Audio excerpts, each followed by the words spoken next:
these brave journalists who Khaleesi sees as heroes and I see as heroes. Like we need to advocate for these type of people. We need to maybe even if it's once a year, once every 6 months, we need to organize and let the world know that there's people that are willing to stand up and have a voice for a person that has a voice for us. Hello, can you hear me? Hi, Tony, we can. Brother Public was just speaking, but yes, we can. Can you hear us? Yeah, sure, yeah. Well, the first thing to say, I think, is I don't know if you managed to relay it, but we've just had the news that the US Air Force is going to be flying drones out of Gloucestershire. As of literally this week, they put in an application which obviously the British Civil Aviation Authority are going to agree to, so they can fly their drones, allegedly going over to Eastern Europe, as probably to kill Russians.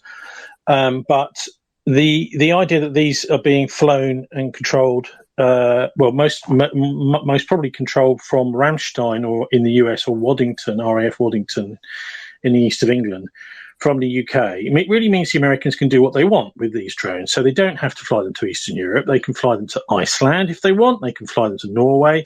So if you hear of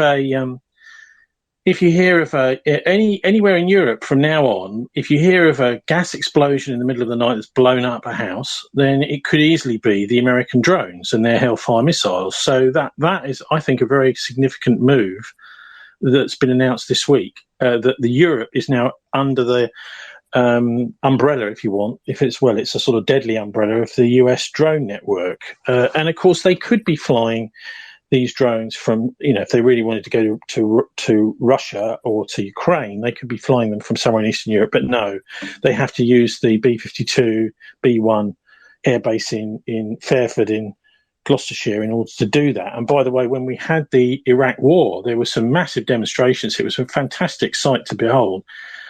Outside RAF Fairford, literally thousands of demonstrators against the Iraq war, because they were using Fairford as one of the stopping off places for the bombers that were bombing Iraq, the Americans. So, we really need to boot these American bases out of Britain, if you ask me, like the French and de Gaulle did after World War II. In the 1950s and 60s, there was an unequivocal move by the French to say, no, we're not allowing the Americans to base their stuff here. And these long-range bombers and the drones now flying out of Fairford. I'm just shocked, because, of course, it's this kind of, this kind of thing which Julian Assange, if he were free, is the sort of thing he'd be reporting on, and potentially even leaking some of the sneaky European targets that the Americans might have to use these drones on. So, Tony, I have a question for you in terms of the drones, and then I want to speak about Keir Starmer linking it back to Julian Assange. But thank you so much, firstly, for joining us. I really appreciate you being here, and we have been waiting to hear from you, so we're really pleased. These drones, okay, frigging Gloucester's not far from London, where I live. What's the kind of safety protocol? Is there any kind of assurance there in terms of, how they operate, whether or not, I don't know, I don't freaking want military drones flying over my head. Is there anything? No, zilch. Really, all this stuff is top secret. Once they get the permission to fly them out, they can be going anywhere, and they certainly wouldn't be telling us where they're sending them. They're saying that they're going to be flying up to 60,000 feet and then setting off over to Russia. Well, that's neither here nor there, really. We've no idea what the Americans, once they're launched, they're up there doing something. If you've happen to have a very good radar system, you could track and follow them. But we've got absolutely there are no guarantees at all. The Americans lie all the time about what their actually real intentions are.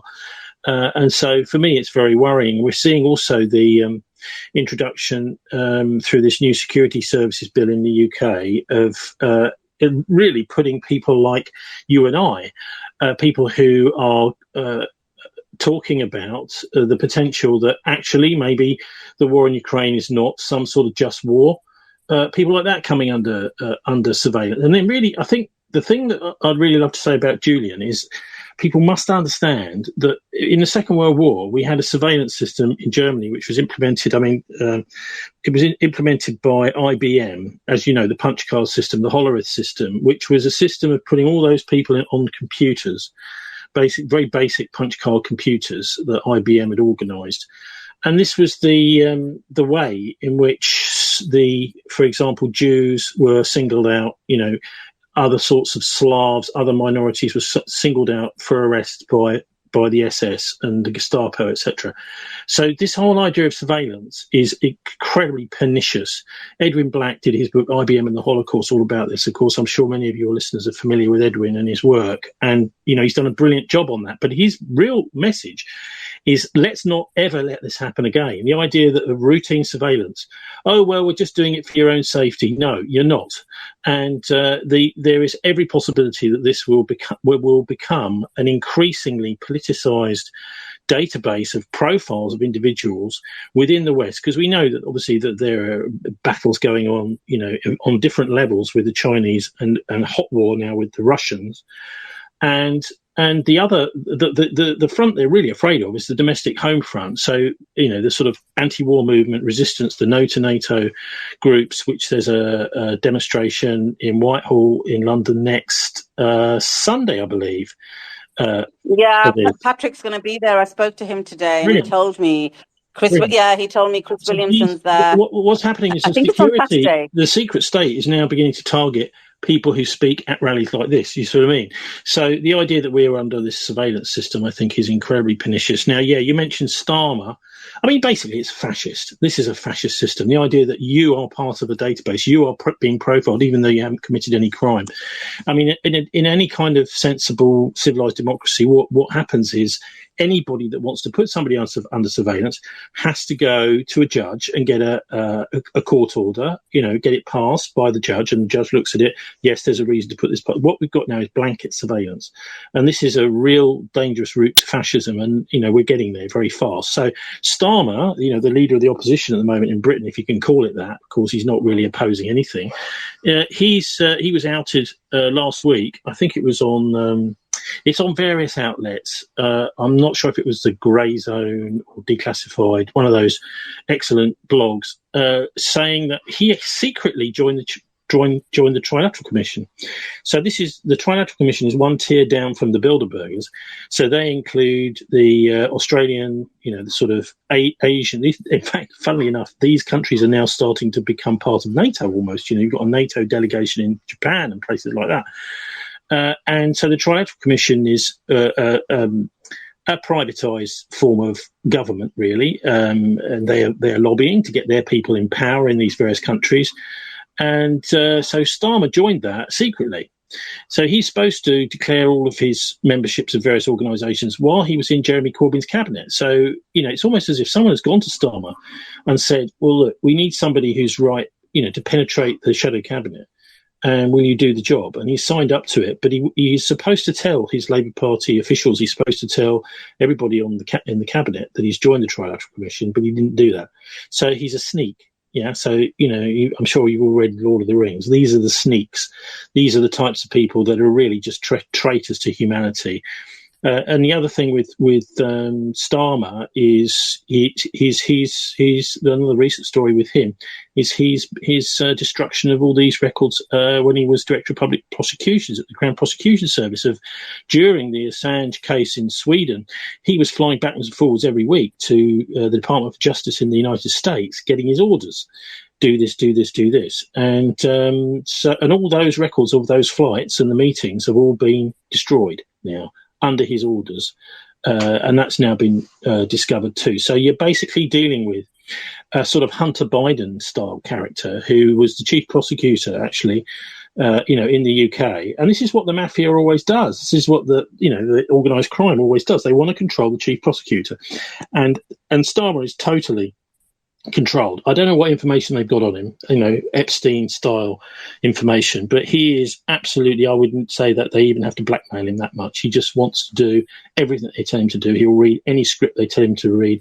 And also it was revealed a couple of weeks ago that he is just basically working for Tony Blair. When he did his energy speech, all the policies were released half an hour before on the Tony Blair Foundation website. So Blair is not gone, even though he's booted out of politics. He's a war criminal and he should be in jail. No, he's one of the puppet masters for Keir Starmer, the so-called British leader of the opposition, and all this sort of stuff.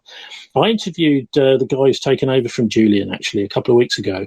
I can't remember his name, Christian Hranafsson, I think his name is, from Iceland, about Julian's incarceration. And he said something really interesting, which was that actually one of the reasons he thinks that the international elite got onto Julian and wanted him jailed is because the WikiLeaks had released a whole load of files during the financial crisis, which ended up getting several Icelandic bankers jailed. And that they were really annoyed. They were really desperately trying to keep this information out of the public domain. It was secret contracts that had been drawn up before the Icelandic banking system collapsed that proved that it was all deliberate, and the Icelandic government did and judicial system did jail these bankers, and that there was a message went right out around the banking system, which of course is like a religion basically. Someone has spat in our church, namely Julian Assange, and got some bankers jailed, so we're not going to have any of this. And so that's another angle, I think, on why Julian is in jail. And I've spoken to his dad a few times, interviewed his dad a few times, and, absolutely amazing, really, that he's still there. And in a way, it's a symbol of the fact that we really are going down this fascistic route, a kind of Fourth Reich. And a lot of my work has been around detailing what that Fourth Reich is, who they are. That is to say, it's a Nazi organisation that came out of World War II. All the Nazi loot funded these 750 corporations that were founded in the late 1940s and early 1950s. And then the Nazi loot was laundered through Sullivan and Cromwell's law firm in New York into these businesses. And the cheeky thing was that they put Jews in charge of many of the companies to disguise the fact that actually it was Nazi money behind the businesses. These businesses started up in the 1950s, and they were pretty much all of them were multinationals or transnationals. The idea is they're not specific to one country, that they've got parts of the business in one country and parts in another country. And, they're pushing globalization. They're pushing this, one world fascist system of corporate governance. And that was the secret, at the end of the war, that the Nazis were sort of smirking away, really saying, well, we'll be back. And they are now in this Fourth Reich financial empire, effectively, which is now trying to run the Western world. And given half a chance, it will start World War III, I imagine, with the Russians and the Chinese. Thanks so much, Tony. I've just got one thing to say, and then I'm going to go to divisive. Is when you talk about the well done. When you talk, yeah, go on. Yeah, Tony, I'm just going to mute your mic, and then you can unmute it on the bottom left. But when we talk about the Trilateral Commission, this is really important, guys. So the only person, I believe, from the UK who's part of the Trilateral Commission is this guy, Keir Starmer, who Tony said, was flying back and forth to America, trying to stitch up and getting his orders from America in terms of what to do with Julian Assange. He is a real fascist character, and I'm really afraid for the UK because I do believe he's going to be the next Prime Minister of the United Kingdom. Now, the people, when I looked up the Trilateral Commission, the people that are there, one of the things that Tony just said is that they lobby to get their people, the Trilateral Commission, to. It's a really, really, really exclusive club, okay? And the Trilateral Commission will make sure their members become leaders of countries that they have chosen. Now, when you look at this is not a democracy, okay? You may think you're voting, but actually the corporations, as Tony said, the banking world, the funding, all of these things are already invested in this person. The whole establishment machine makes you think that you've chosen this person, but you haven't. They are going to place that person there, and that's the person that's going to lead the country.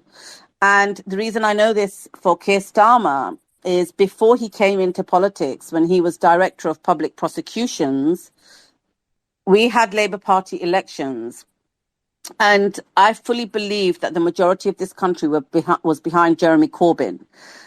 When those elections were going on, before Jeremy Corbyn won the election to become leader, somebody said to me, Khaleesi, it doesn't matter if Jeremy Corbyn wins this election to become Labour Party leader. He will not be the Prime Minister, the next Labour Party Prime Minister of the UK. It will be Keir Starmer. Keir Starmer will lead the Labour Party into becoming the Prime Minister, the next Prime Minister, Labour Party Prime Minister of the UK. And I said, which Keir Starmer? I only know one is the Director of Public Prosecutions. He's not even in politics. And the guy laughed and said, you watch. And you know what? Those words haunt me because Jeremy Corbyn did win the elections. Then they masterminded his removal, masterminded Keir Starmer coming in, and he will win the election. The guy who told me that, he is so involved in a particular influential lobby in the UK, the same lobby that actually stifles US politics. And he always was. They funded his education right the way through, and they're still funding him to this day. So this is not by chance, this is by design. I'm going to come back to you, Tony. I think Divisive has a question for you. Go ahead, Divisive. Thank you. I appreciate your time, Tony. And I got a quick question just because I've been trying to get some clarity on something you mentioned. There is rumors going around the internet that an AI was used in Libya to hunt down human targets, and it was being flown by an AI pilot, and it executed people without any human input. Have you ever been able to confirm that this is an event that actually happened with any of your sources? And are you concerned that the new drone facility you mentioned earlier could be completely autonomous and being flown by AI pilots? Well, that's the aim of these systems, because they've realised that it's difficult to persuade human beings to constantly be, or even sometimes, because people have a conscience, they don't want to just be destroying weddings unless they're maybe, particularly psychopathic or evil, that it's actually quite difficult to get people to do these sorts of things. We've had various drone operators blow the whistle, for example. I'm sure they have all sorts of trouble that we don't hear about with certain human beings asked to, for example, destroy a wedding party, with a drone, just 3 or 4 Hellfire missiles, the whole double tap system where, you get rescuers come in, half an hour later they fire another missile to kill the rescuers. And this sort of thing is much easier to program a computer to do it. And of course, this is part of this whole accelerationist philosophy. So that is to say that man should be subject. Sorry, that's the washing machine going off in the background. The man should be subject to machines. And if you look at the accelerationists, the father of accelerationism, Nick Land, and his philosophy of the Dark Enlightenment, you'll see these patterns emerging in so much of our life. For example, in the economics, the cost of living crisis, what we're seeing is, first of all, the solution, so-called, to the cost of living crisis is to increase interest rates, up interest rates, and what's that doing? It's just making inflation worse. Same with Ukraine. You've got this conflict in the Donbass. Let's coax the Russians into a fight, saying that with Zelensky saying he wants to have nuclear weapons, the Ukrainian army being about to attack the Donbass in March, I believe it was, 2022. And so this really forces the Russians' hand. And then the solution to that is to pour money and weapons in, and BlackRock. The same with COVID. So you've got this exaggerated threat from the bioweapon, the Wuhan, Peter Daszak's Wuhan bioweapon. And so the answer to it all is to have a vaccine, which makes things even worse. So what we're seeing here is this accelerationist policy in action, this dark enlightenment in action. The idea is to just create as many crises as is possible. Another one, of course, is climate. We have some problems with, you go to Africa, you talk to many Africans, they'll say, well, it hasn't been raining. What the hell's going on? And there is a problem with the climate of some sort, but the solution to it is to basically reverse hundreds of years of progress and send people back to, relying on windmills and maybe even water power, if you're lucky, to generate your electricity. That's sending you back hundreds of years. And so what's going on is an accelerationist, dark enlightenment philosophy, Nietzschean philosophy, which is designed really to allow the big corporations to grow and grow in power and strength without paying virtually no tax, and really to just call the shots. And the Bilderbergers and the Trilateral have been a very big part of all of that in the background, because they're political lobbies making sure that these corporations get their way when it comes to internal strife within political parties. Their people come forward. I mean, we heard about Starmer just now. There's another one, this guy, Wes Streeting. David Lammy is almost certain he was at the Bilderberg conference to be the next British Foreign Secretary. So they've got their people that they're pushing into these key positions who are beholden to them. And that just means that this acceleration, dark enlightenment philosophy is pushed further and further and further. And what they're doing obviously is lining up with China on the social credit system with these central bank digital currencies. They're slowly but surely. And of course, once there's a massive financial crisis, which seems to me inevitable in the next few years, and maybe that's why they want Labour to be in power, the B team to be in power when it happens, is they will then bring in these central bank digital currencies. They'll bring in the social credit system in China, but they'll bring in universal basic income, so to get everybody completely reliant on the state, that the state can switch them off at the touch of a button. And so I think it's important to understand that this business with the drones is just one, and the use of the drones is just one part of this dark enlightenment philosophy. So you've got to take out the human input when it comes to warfare. They've already, by the way, been using Palantir software, we know, in Ukraine. And this is a Bilderberg, Alex Karp at Bilderberg's little toy. And so they've been using that to target the Russians through the Ukrainian army and obviously through NATO. And they're literally wiring up this software to satellites in order to select targets, Russian targets. And of course, it doesn't take a great leap of imagination to say, well, let's just switch off the humans and let's walk away. Let's go down to the officers' mess and let the computers get on with it, because, you don't get the conscience. All you get is a report at the end of the day saying so many units destroyed, blah, blah. And this is very much the sort of philosophy I think we've got with people like Nick Land out in Shanghai, working, I guess, with the Chinese Communist Party, pushing this whole idea of, look, machines are much better at everything. Let's just let them get on with it. Smart this, smart that, everything else. And that philosophy is a fascist philosophy, and it's a way of just taking any kind of human conscious morality and input out of world affairs. Thanks so much, Tony. Let me go to Nicholas, who's joined on the mic. Nicholas, go ahead, please. You can skip me right now. Thanks. Sorry. Okay, no problem. We'll be rotating mics then. Go ahead to Purple. Purple, go ahead, please.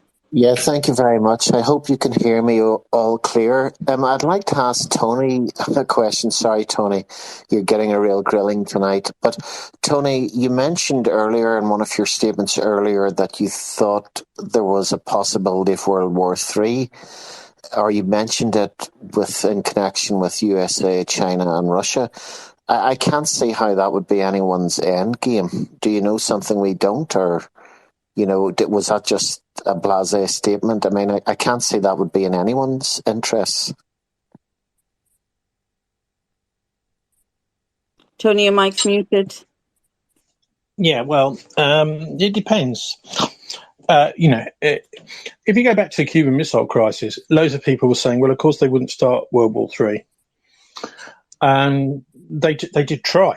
The Americans tried. Strategic Air Command tried. They were firing test rockets out, ballistic missiles, over the Bering Straits.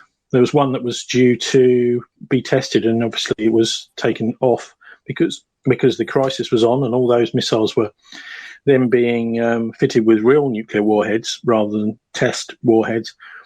And one of them they kept specially. Strategic Air Command kept it specially, with no warhead in it, and they fired it on the right at the height of the crisis at the Soviet Union, knowing that it could mean a retaliatory strike. So there are maniacs out there, and a lot of the Strategic Air Command people would use the base. Well, we could have a war with no more than expectable casualties. And their argument was, well, that, this is the missile gap. The Russians are catching up and overtaking us. So unless we have a war with them now, we're never going to be able to have a war with them and win. And so that was their strategic logic. And I think that there is that sort of philosophy around today. And also, of course, nowadays, you've got this disaster capitalism, and the massive amount of money can be made out of war. With the arms industry, number one, and number two, the people that go and clear up and rebuild afterwards. So I think there is a massive incentive for this sort of mass extermination. We already know that there's a kind of eugenics faction that wants to see the world population reduced. King Charles says that there's 3 times more people on planet Earth than than planet Earth can comfortably live with. And so I think it's entirely possible that the maniacs out there see a third world war as something which will benefit them, particularly by wiping out much of their opposition, which is their own population. I think at the top level, I think China and the United States are very close. Actually, you look at the sort of Kissinger faction, and you look at the sort of technology sharing that's going on. Look at Wuhan, for example, between there. And the Russians, I think, are more of a third force after 2000 and Putin's arrival. Putin started off by being all friendly with the World Economic Forum and the G8 and all that. But in the meantime, he was building up his ability to fight the Americans and win. I don't think he ever really thought he was going to have to wage a war with the Chinese, but the Russians are clearly now in that position where they could fight a world war with the Americans and win. So, and the British know that. Everyone in NATO knows that a lot of this is saber rattling. But having said that, there are some out there. I think evil people, really seriously evil people, psychopaths, who are in these. And I had. One of my colleagues, Kevin Carhill, I remember him saying recently on a radio show I was doing here in Bristol was that actually you want to watch out because a lot of the forces are actively out there recruiting psychopaths. They want psychopaths. In fact, actually a lot of the Wagner people were people who had committed crimes and ex-prisoners and this sort of thing. You go back to World War II, Sven Hassel and his books about the penal battalions and this sort of thing that were in the Second World War. But there are people out there, I think, who really hold most of humanity in utter disdain, see themselves as totally superior. And when you see the way that the world reacted to COVID, you do wonder maybe they're right. The people have been rather silly and done things which are actually totally self-destructive, and their egos, I think, are absolutely colossal. They've got more money than they could ever spend, these people, and so they use it for power. And once you get that sort of power in the hands of psychos, then anything can happen. And I think if they're looking also, I think at an end game from a third world war, which would leave at least some of them in a very strong position with the world on its knees. My point. Thanks, Tony. Okay, sorry, 1 second. Let's go to Cheryl, and then we'll come back to you, Purple. Go ahead, Cheryl. Blythe, just before you do, Cheryl, the other people who've been given the mic, please, can you raise your hands if you'd like to ask a question? Otherwise, Frankie and I would be rotating mics. So, Orto, Nick, Nicholas, and Orto, if you'd like to ask a question, please raise your hand. Go ahead, Cheryl. Thanks, Khaleesi. Hi, Tony. I just want to say that I've been, as a publicist, I've been dealing with the media for nearly 30 years. And you're a hero. I've just got to tell you, I've seen so many of the media that I've certainly known and become friends with over the years completely turn. It's been so disheartening. So on that note, do you see that there are indeed it appears to me you know exactly what's going on, if you know what I mean. You're completely awake to the situation we're in and who's funding it and who's running it, aka the globalists, the elites, whatever you want to call them. I'm hoping. I just need a little bit of a white pill here.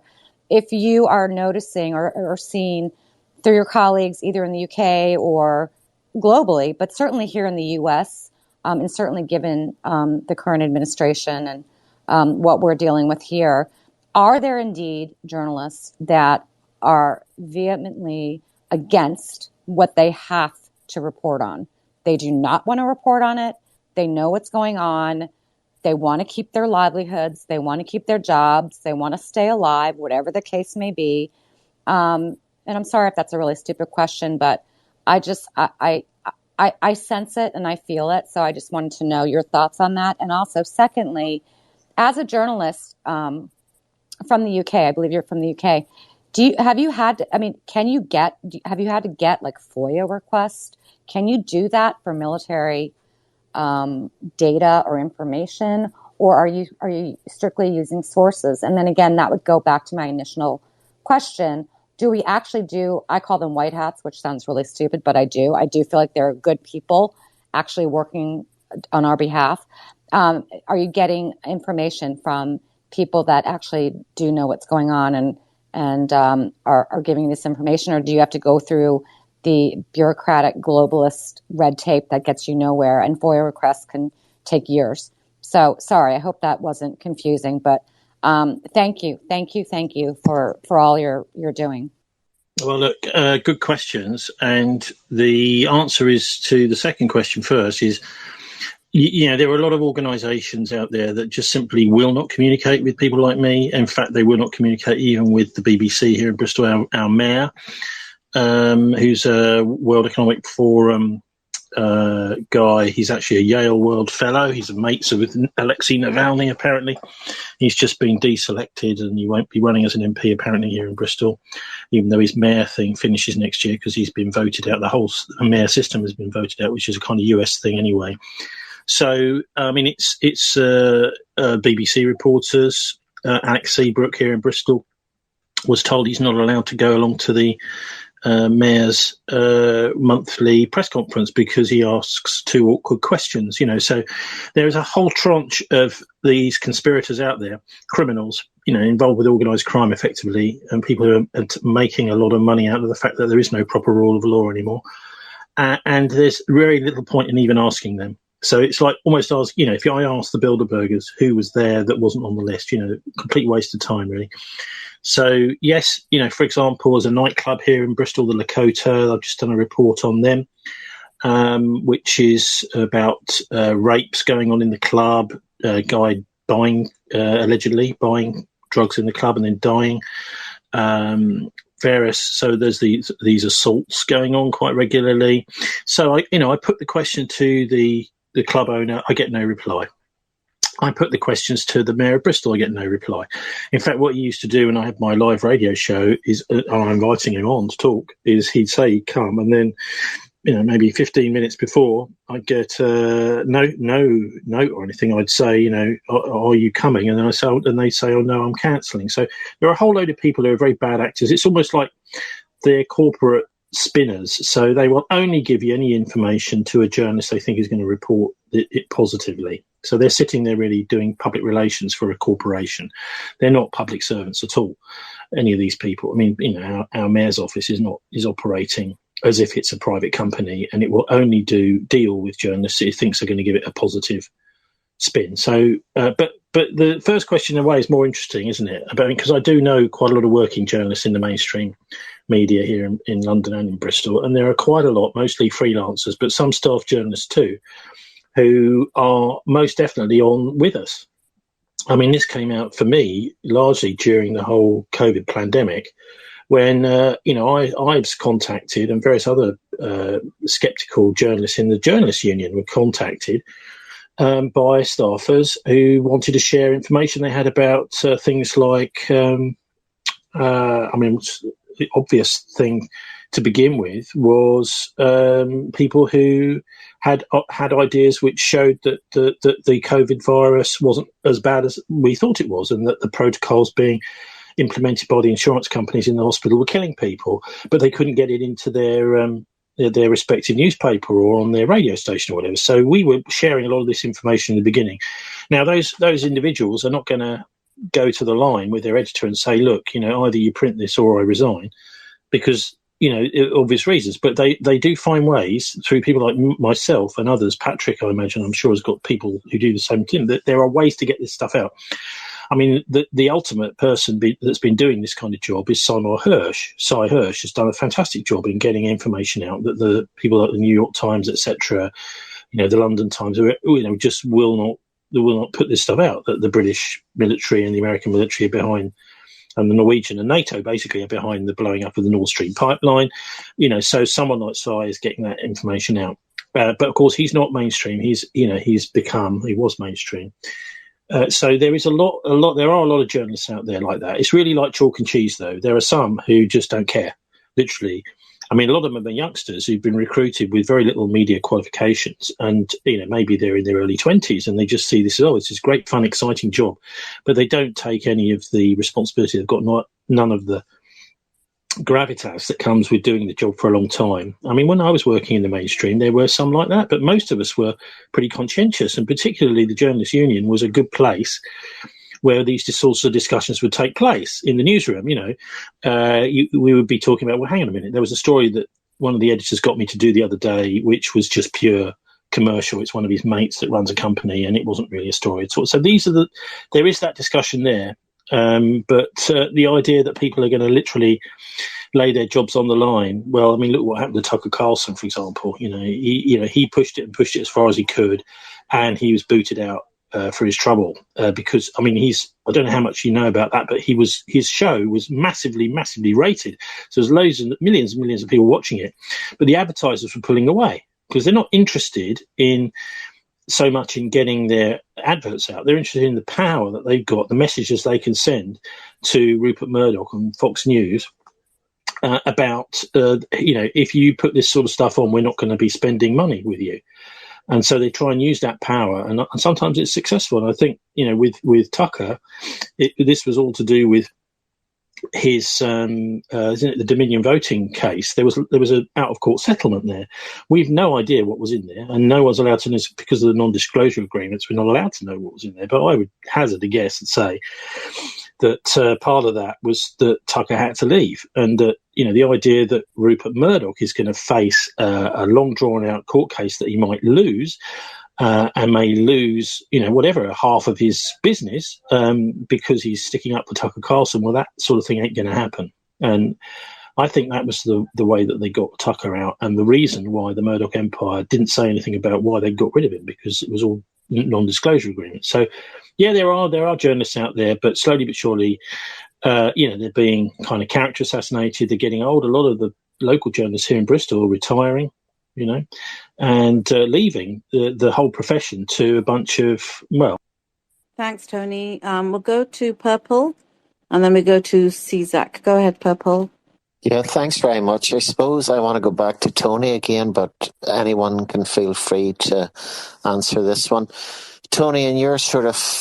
people like Duncan Campbell at the BBC were doing some brilliant stuff. The World in Action people were doing good stuff. But Duncan did a whole series called Secret Society for the BBC in the 1980s. And I got to meet him, a hammer blow to the British establishment. And it showed that there was all sorts of fix-ups going on in the House of Commons, that it wasn't really a democracy at all. Brilliant programme. And, of course, at the end of the day, that title... rings alarm bells for the Freemasons and for other secret societies and cults that want to infiltrate governments, to steer governments. And as a result of that programme and various others that were produced at the time at the BBC, which were very critical of the Thatcher government, Victor Rothschild stepped in and asked he was a Labour peer, by the way, he was still alive in the 1980s, and he was in MI5 in World War II. And all the way after, and he was very instrumental in getting the UN vote for the implementation of the State of Israel in the 1940s, by the way. So Victor Rothschild went to Alistair Milne, who was the BBC, Marmaduke Hussey, who was the chairman of the BBC in the late 1980s, 87, and said, can you sack the Director General? So why Victor Rothschild is the guy who starts the ball rolling to kill the BBC in the 1980s. And ever since, I mean, I've watched it.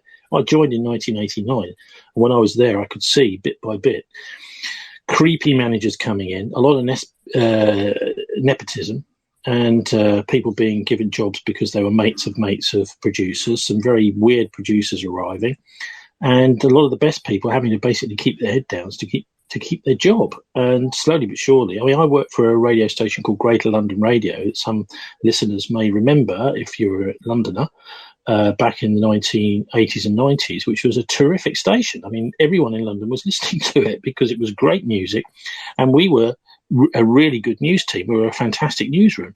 And those people taught me what I know today, which is that the listener is first. The absolutely, in journalism, never compromise. I mean, and some of them did compromise, but they knew it was important that there were some people around like me that just refused to compromise and carried on and got on with the job, come what may.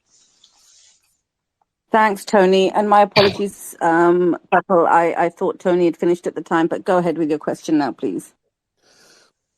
Okay, thank you very much. Tony, I suppose primarily I'm asking you this question, but anyone in the room can feel free to chat on it as well. Just in your work as a journalist and your knowledge, what actually do you think the conclusion of the war in Ukraine will be? I mean, there doesn't seem to be any, maybe I'm too naive or too vague, but there doesn't seem to be any real impasse in the world of politicians from the West and the East to sit around a table and resolve this situation. Could there not be some sort of peace agreement agreed upon, like in Northern Ireland here? You know, can there not be some sort of peace settlement in Ukraine to stop the loss of life and the loss of people leaving their homes and the destruction of the cities? Or is there no interest in that? Or, you know? Yes, I think it is quite feasible that there will be, but I guess it's got to be the West that does that. But I mean, at the moment, I think that I look at the whole financial situation in a similar way. Is why should the elites bother? I mean, they're in a situation now where they are basically slowly but surely taking over and owning Ukraine. So why don't they just allow that to continue, to allow the Zelensky lot to get more and more in debt? Also, of course, they're able to trial all this new wonderful Palantir, automatic computer warfighting technology in Ukraine and killing real Russians with it. So they're looking at Ukraine, I think, as a test zone, a bit like Northern Ireland. You don't know if you're talking from Northern Ireland now, sound like you are, but that was what was going on in the Troubles. Seems to me. I actually lived over there near Enniskillen for a year. Must have been 95, while the Troubles were still on. And, you know, it became obvious to me that there was no real purpose to the continued fighting, that it was other than this is a great place for the British Army to do urban warfare training. It might sound cynical, but, I mean, go back to how it all started with the Bloody Sunday massacre in 1972, I think it was. Well, Lord Carrington, the chairman of Bilderberg and also the Secretary General of NATO, who was involved in my book I wrote, which is The Traitors of Arnhem, and you'll see the connection with him going right the way back to the Nazis, collaboration with the Nazis. Johnny, we lost you. Debt trap. But also, there's also the fact that it's a live fire exercise and training for a war with Russia, I said. Anyway, listen, I'm going to have to go because I've got guests here and I'm neglecting them. But it's been very kind of you to ask me on to talk about these things. And I'm happy to do this with a bit more notice another time. Yeah. Is that all right? Listen, Tony, I really appreciate you joining. I know it was exceptionally short notice and you had a whole evening of events planned, so really good. I will give you a call and we'll plan this properly because I do want to hear a lot more from you about Assange. I know you were integral to his case. So thank you so much. Any comments for Tony, anybody before he leaves? Frankie, Cheryl, Ryan, anybody, Louisiana? Divisive? Tony, you were fantastic. Thank you. Thank you so much.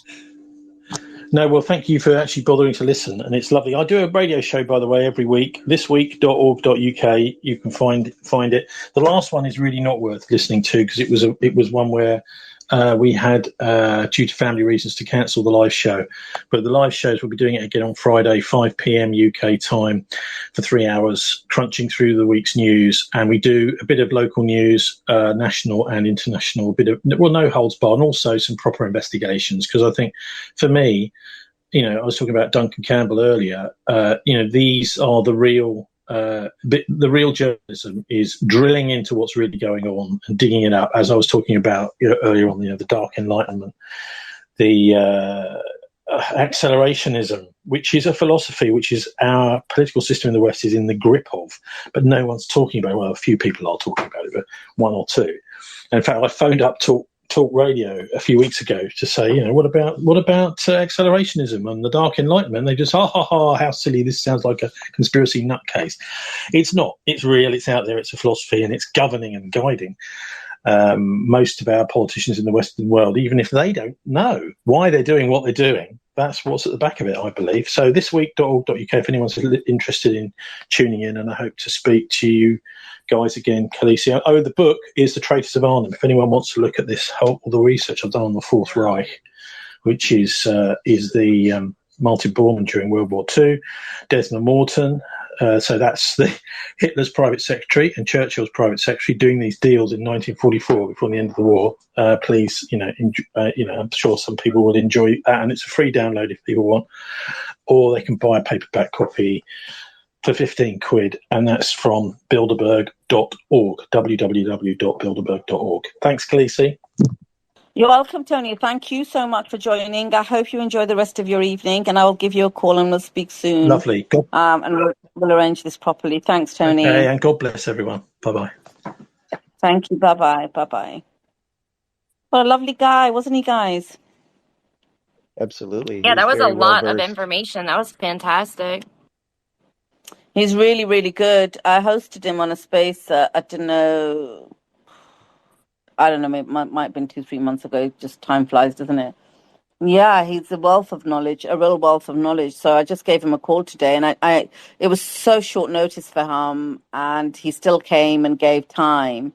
But we'll arrange something properly with him, because he's like kind of foreign policy knowledge in terms of, the things that we speak about. And if you go on some spaces, you'd be called a conspiracy theorist, and you think, I'm not sure if I've got the receipts. He brings the receipts to you. So that's what's really good. And then we can make it a broader discussion just generally about how these different organizations all work with each other in terms of the corruption to hold our states together, how they give us the fake kind of notion that we have a democracy, and it's quite ironic because they make us believe we've got a democracy, which we know. Well, I know I'm not living in a freaking democracy. It's what Tony said, completely 100% bang on the money. He said it's fascism, and it is fascism. If they're going to do surveillance on people just because they might be against this Russia-Ukraine conflict, and they're not even going to court, they're bypassing the legal system, that's fascism.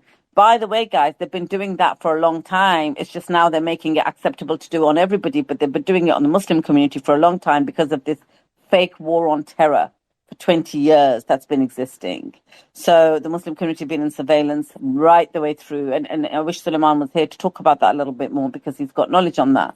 But they're now doing it on everybody, and that is fascism. So we know it's not a democracy, right? I say this on spaces sometimes, and some of you will have heard me, but the night before the Russia-Ukraine conflict, or a couple of days before, 11 members of parliament signed a statement from an organization called Stop the War. Stop the War was formed around the time of the Iraq War. And it's just a lobbying company, right? It's not a company, it's a lobbying organization. It doesn't take sides, it doesn't get political, it just doesn't want any more war. So these 11 members of parliament signed a statement saying, we don't want this war, like Russia-Ukraine conflict, stop it. It didn't mention Putin, it didn't mention Zelensky, it didn't take sides, it just said, no, we don't want it. They were all threatened with the sack, that if they didn't take their signature off those statements within 24 hours, and they're our elected representatives. 11 members of parliament we've elected to add on our behalf, and they were representing their constituents by saying our constituents don't want this war. And there was 11 out of like 200 and whatever, 300 and whatever. It's not even a huge number. But they were all told if they didn't actually take the signature off that statement, they would get the whip withdrawn, which is basically suspended from parliament. And every single one of them did. Now, the minute that happened, I was like, jumping up and down saying, this isn't a democracy. This is fascism. In a democracy, they would have been able to say, this is not what I want. That's what a democracy is about. And the irony is, right, not only do we not live in a democracy, But our governments have used the term democracy to go and bomb other countries and kill innocent people in those countries into their millions by claiming they're spreading democracy. Now, I would say to my government, who the hell are you to tell somebody else how they should run their country? Look at what you're doing right here, right now in our country, to us, your citizens. We don't have any say in the direction this country is going in, and you're elected by us. Well, actually, my prime minister's not even elected by us because he just inherited it, and we're stuck with him now, I think, for another 2 or 3 years before the next election. So, yeah.